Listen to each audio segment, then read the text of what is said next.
Assalamualaikum warahmatullahi wabarakatuh. Salam sejahtera untuk kita semua. Om Swastiastu, Namo Buddhaya, salam kebajikan rahayu. Salam Pancasila. Merdeka! Merdeka! Merdeka!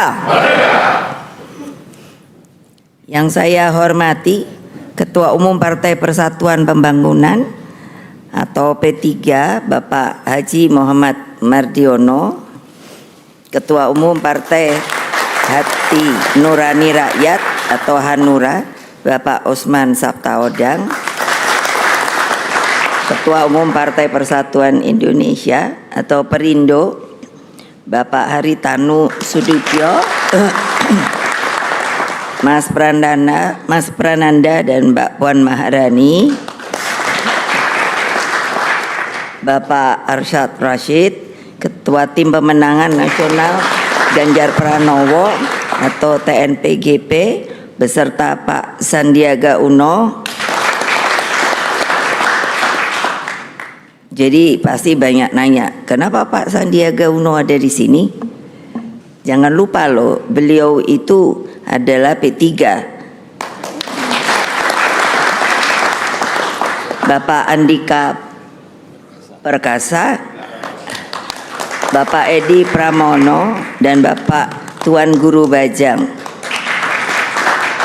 Perwakilan relawan dan tentunya rekan-rekan pers yang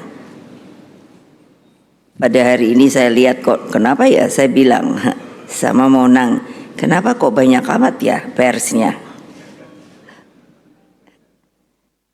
Karena bolak-balik sudah nanya, kapan diumumkan? Kapan diumumkan? Saya ngomongnya sabar, sabar.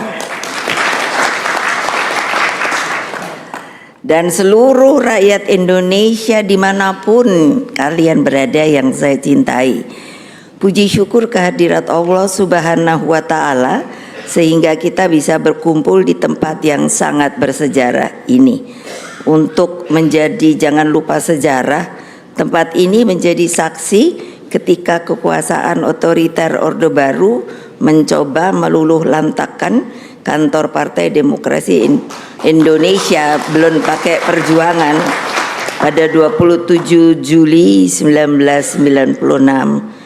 Rakyat Indonesia mengenang peristiwa itu sebagai sebuah tonggak penting demokratisasi di Indonesia. Melalui peristiwa itulah kekuatan arus bawah bersatu guna mengoreksi total praktek korupsi, kolusi, dan nepotisme atau yang pada waktu itu dikenal dengan KKN. Hadirin sekalian, saudara-saudaraku tercinta, anak-anakku, Partai Demokrasi Indonesia Perjuangan dan semuanya. Dalam seluruh perenungan saya, sosok pemimpin Indonesia tidak boleh membutakan diri terhadap sejarah, tidak boleh juga melupakan semangat reformasi. Karena ketika ada reformasi itu, kalau diingat, itu bukan jalan-jalan lenggang kangkung, tapi itu pun dengan yang namanya sebuah peristiwa yang penuh dengan cucuran air mata, darah, lalu semangat juang yang luar biasa.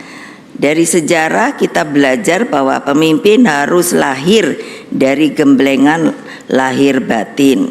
Pemimpin seperti ini ditempa keteguhannya, memiliki kesetiaan pada prinsip, kokoh pada jalan Pancasila, merakyat, visioner, dan memiliki kemampuan profesional. Setidaknya telah berprestasi dalam jabatan strategis di tingkat nasional dan memiliki pengalaman konkret di pemerintahan. Ditinjau dari karakternya, pemimpin ini selalu bergelora jiwa kemanusiaannya. Hatinya mudah tersentuh oleh penderitaan rakyat. Semangat pemimpin seperti ini yang akan selalu berkobar-kobar justru ketika menghadapi tantangan. Sosok pemimpin ini digerakkan oleh nilai-nilai moral, etika, dan selalu satu antara kata dan perbuatan. Dengan berbagai harapan tersebut, cukup lama saya menganalisa dan berdialektika dalam alam pikir tentang apa toh yang sedang dihadapi oleh Indonesia tercinta kita, problematik yang dihadapi bangsa kita. Oleh sebab itu, terhadap tugas konstitusi agar fakir miskin dan anak terlantar dipelihara oleh negara, misalnya, belum sepenuhnya dapat kita lakukan di dalam masalah kesehatan tentang pencegahan penyakit menular seperti TBC, demam berdarah, diare, dan juga yang sekarang sangat memperhatikan adalah untuk upaya pencegahan stunting masih menjadi pekerjaan rumah kita. Kita juga memiliki pekerjaan rumah di dalam memanfaatkan bonus demografi di mana waktu yang tersedia hanya 13 tahun ke depan. Kita harus mulai memikirkan bagaimana untuk membuka jalan bagi anak-anak muda yang dari berumur 16 dan sampai yang mereka pun sudah sepuh umur 60 tahun masih dapat sebuah penghidupan yang layak. Pada saat bersamaan saya mencermati seriusnya persoalan akibat liberalisasi politik dan perekonomian kita yang akhirnya berdampak pada meningkatnya kasus korupsi. Berbagai persoalan tersebut saya pikirkan dengan seksama sebagai latar belakang. Saya orang yang sudah punya pengalaman hidup dan politik yang cukup panjang. Jadi saya tidak begitu mudah untuk bisa mengambil siapakah yang akan saya jadikan di kemudian hari sebagai pemimpin dari bangsa dan negara ini.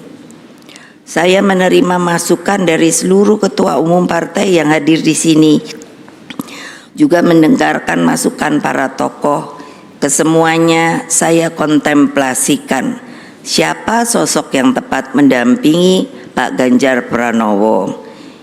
Nah, hari ini, hari Rabu tanggal 18 Oktober 2023, saya dengan mantap kini saya telah mengambil keputusan.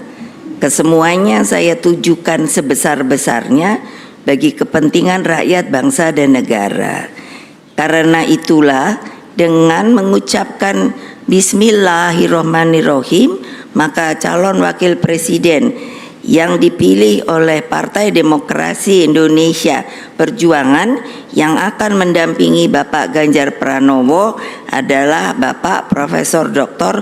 Mahfud MD.